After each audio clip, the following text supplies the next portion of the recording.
Oi, gente, tudo bem? Hoje nós vamos falar sobre o estudo da evolução biológica. Tá lá no módulo 2 do livro de vocês, na página 307, tá? Então, ó, os primeiros evolucionistas e suas ideias, é por onde a gente vai começar. Uma espécie é um grupo de indivíduos formado por seres vivos que têm características comuns, tá? A evolução são modificações dessas espécies ao longo das gerações. A teoria do fixismo, ela fala pra gente, através de uma visão guiada por Aristóteles e Platão, que foi incorporada como dogma da igreja e considerava o mundo como um ambiente estático, em que os seres vivos surgiam e não sofriam nenhuma modificação, tá? Então, esse aqui é o Carlos Linneu, que estudou os organismos e caracterizou-os com base nas semelhanças que os indivíduos compartilhavam. Ele foi de grande importância e ainda hoje nós usamos algumas das técnicas que ele usou para compartilhar e para caracterizar esses animais, esses seres vivos de forma geral, tá?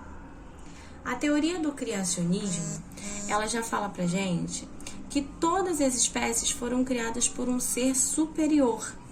E aí esse ser superior pode ter vários nomes de acordo com a sua religião, tá? E esses indivíduos, essas espécies, elas não se modificaram ao longo do tempo. Nós temos aqui a criação de Adão, que é um retrato típico pintado na Capela Sistina por conta de Michelangelo, tá? A ideia do transformismo, ela mostra que as espécies iam se transformando ao longo do tempo. Só que não tinha nenhuma informação científica de como isso ia acontecendo, tá? No século XVII, então, se iniciou uma descoberta de fósseis.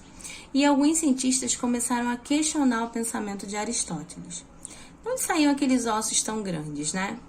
A ideia que se estabeleceu foi que os seres vivos podiam mudar no decorrer do tempo. E aí Lamarck e Darwin, eles apoiavam isso no século XIX. O criacionismo, ele ficou ligado inteiramente à fé, a crenças que não têm argumento nenhum. E o evolucionismo, é a teoria da evolução, ela é ligada ao pensamento científico. São fatos e observações testados exaustivamente. Não são verdades absolutas porque podem ser mudados com o surgimento de novas ferramentas de comprovação, tá? Ela vai se basear em observações para explicar os fenômenos.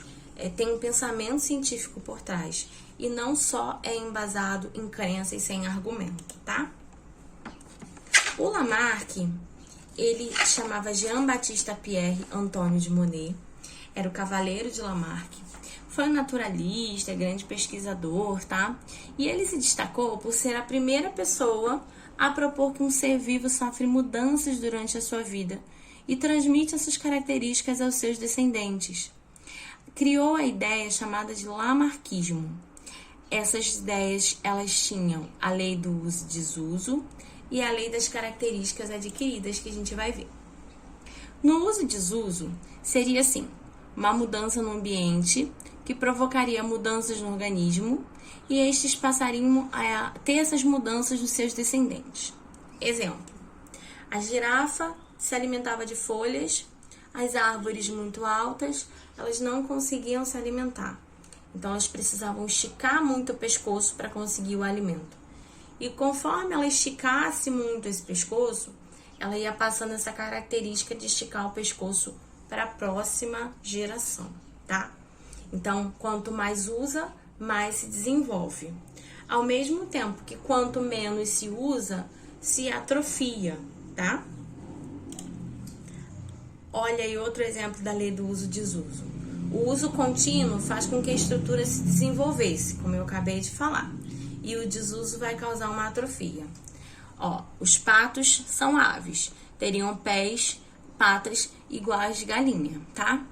Só que conforme eles precisaram nadar, eles começaram a desenvolver uma membrana entre os dedos, que favorecia a natação.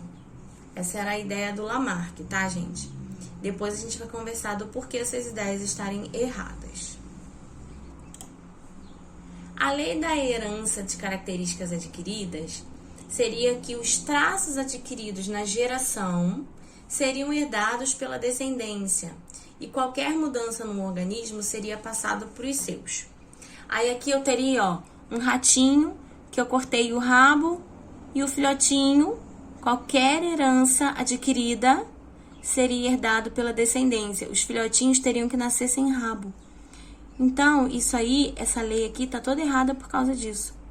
Se eu corto o rabo do rato e é um traço adquirido naquela geração, os herdeiros, eles não nascem sem rabo, eles nascem com rabo.